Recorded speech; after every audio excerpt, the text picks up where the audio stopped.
Got a noise coming from the front driver's side of the truck here, so we're going to get under there, take a look, see what the problem is. We get under here, we take a look, we find that it is the U-joint. You can see that's pretty bad. She's blown out, so we're gonna have to take the wheel and the brake assembly off so that we can get at that shaft, get it out of there and change that U-joint. One thing to consider before you start this job is that the year of your truck and equipment that it has. My truck is listed as a 2000 Dodge Ram 1500 4x4. They're saying that a 2000 Ram should have the 36 millimeter nut for the axle shaft. But when I got in there, I found out it was an 1 3/4. So I had to run around and find this 1 3/4 socket before I could do the job. And that is listed for a 2001 Dodge Ram 1500. Maybe you wanted to pull the tire off and measure that first before you get started, or find out what you got before you start the job, just to make sure you got what you need. Either it's going to be one of these two right here. First thing we did was we jacked it up with the jack there. We got our jack stand underneath. You can see we got the jack stand supporting it right there. And then we take off all the lug nuts. I'm just using the 1/2 inch impact, 3/4 inch deep socket on there. Remove all them nuts, get that wheel and cover off. Just got it thrown over here. What I've done in the past to help myself out is I've used anti-seize or WD-40. You can even use engine oil, something to lubricate those threads, so the next time you go remove the nuts, it's not going to be so hard. Also did that again with the 2 bolts that are going to come off of our caliper from behind. We've got one here, and we've got one there. And that's going to be the 1/2 inch socket. And remove those 2 bolts, get those out of there. You just want to come in here with a pry bar, and you're just going to gently pry that out of there.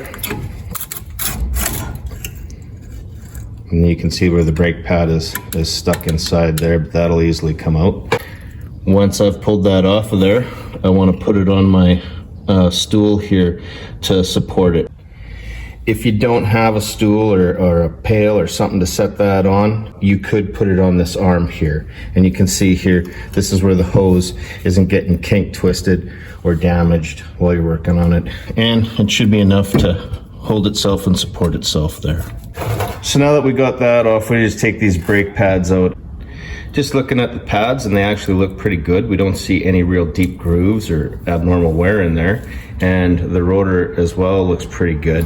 If you run your finger on here, it's pretty smooth. Next is our bracket. This is going to be for our caliper. That's what our caliper rests in with the brakes and stuff like that. So we've got 2 bolts back here, this one and this one. And in my case, it ended up being a 13/16 socket to get that off of there. Now, they're probably going to be on pretty tight. So what you want to do is you want to kind of shock them loose by using the hammer. Probably not the best idea to do it on that ratchet like me.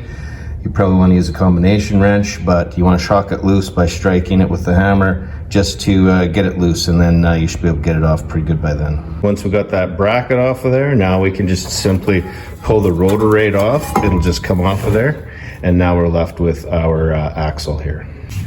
What you can do is you can spin your hub here, and what you're feeling for is like some tight spots. If you have any of that, then there might be a problem with the bearing in here. There is some noise and stuff, but that is also coming from our U-joint in the back there that's connected to the end. You're just kind of feeling what you could see if you could tell if there's any problem with the hub here. This one seems to be pretty good. First, I take that locking pin out. Once I've removed the locking pin, then I can get my 1 3/4 socket over top of the nut there. Gonna use the impact, gonna rattle that off. So we've got the locking pin and the nut off of here. The next thing we're gonna need to do is there's 3 bolts here, 1, 2, and 3. And those are coming in from the back. You can see the head on that one there. And that's gonna be your 12.9/16 socket on there.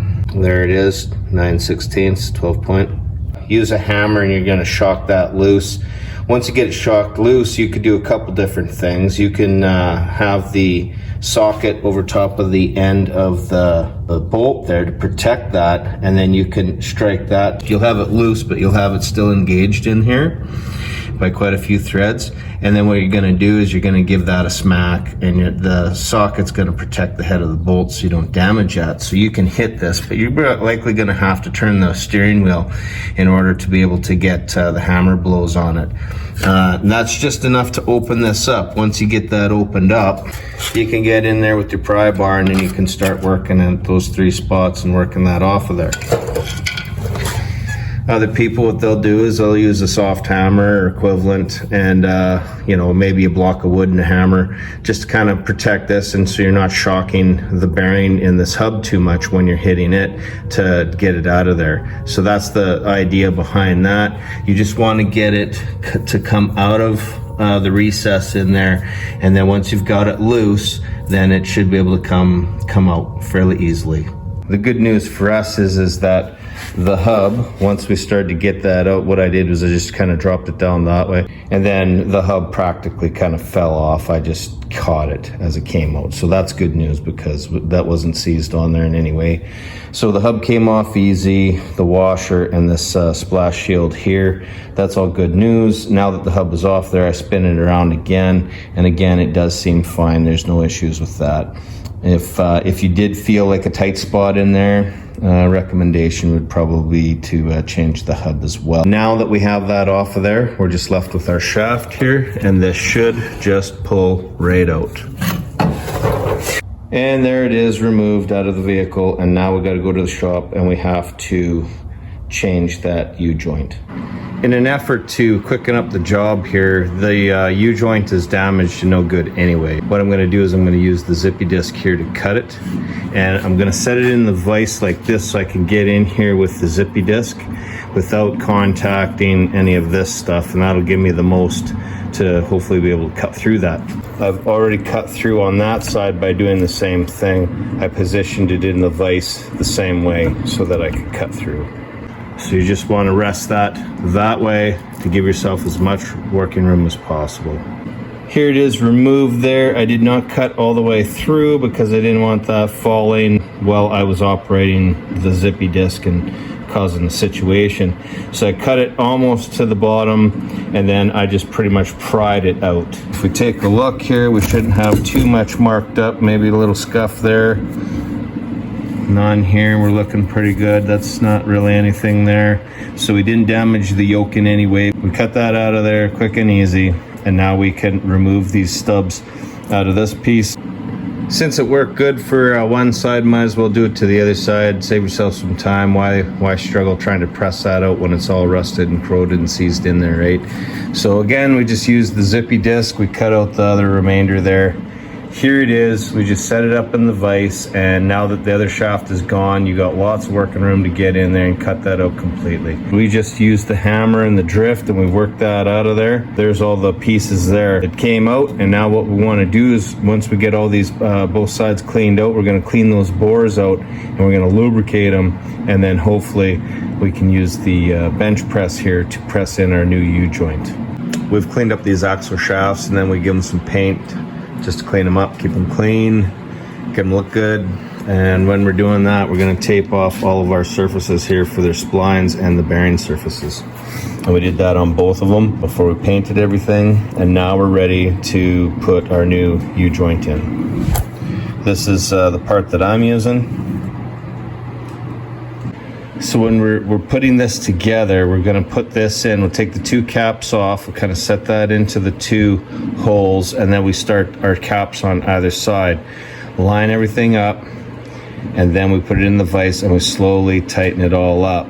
Now, at this stage, I have to put on my locking clip on this side. And once I've put my locking clip on this side, I think that I'm gonna have to get maybe a socket or something just to push that in just a little bit more to get that groove in for the locking pin on this side. You'll see that I've used some anti-seize in there to help get those in there. It's more for when you disassemble it next time, but you could use WD-40, you could use oil, you could use grease.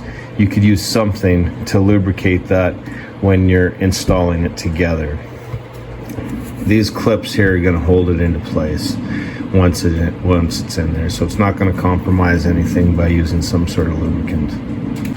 We've got our other shaft set up in the vise here, and we're just setting everything up, and hopefully you can see that I've got the caps started on either end, and then I've got the end of the shaft just started into each one of the caps to line everything up. And now we're going to squeeze those caps in together and get them started, and then once we've got them started, then we're going to put it in the vise and press it down for the complete installation. Turns out I was able to use the C-clamp to put it all together.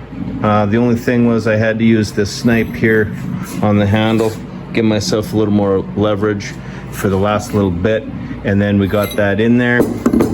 We got a socket large enough so that the end of the U-joint cap will push through if it has to.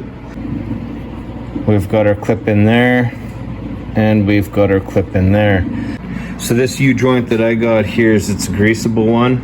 So the last thing to do is I threw a couple shots of grease in, only took 3, and then you can see where it's pushing out there and down at the bottom. This is the style of end that this grease fitting has for this U-joint, and that's a little check ball in there.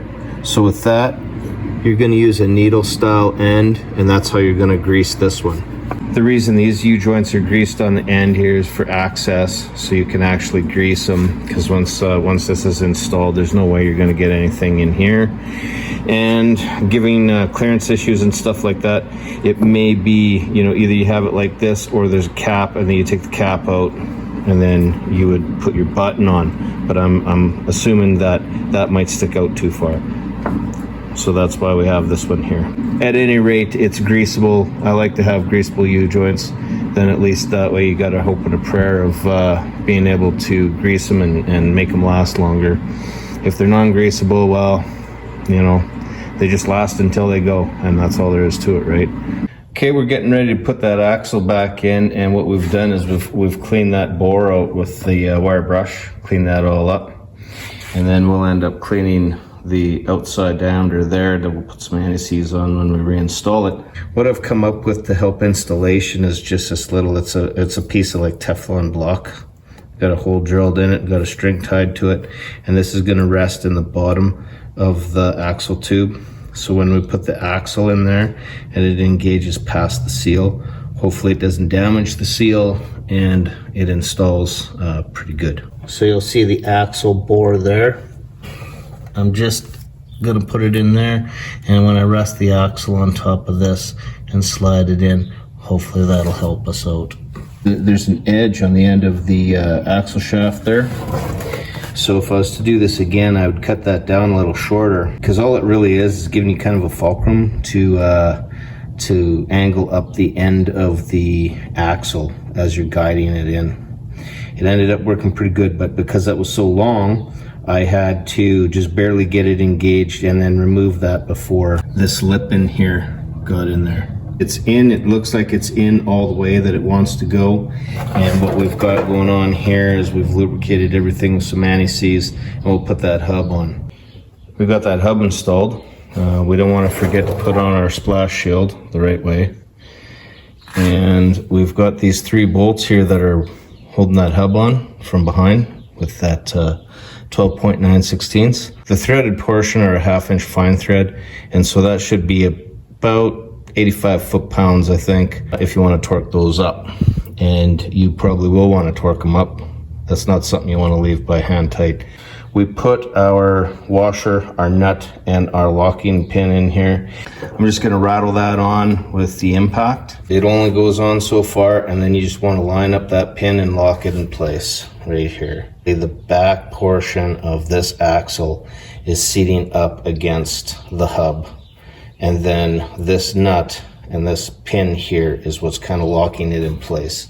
It doesn't have to be really tight, but tight enough that it's not loose and that this pin will line up with one of these slots.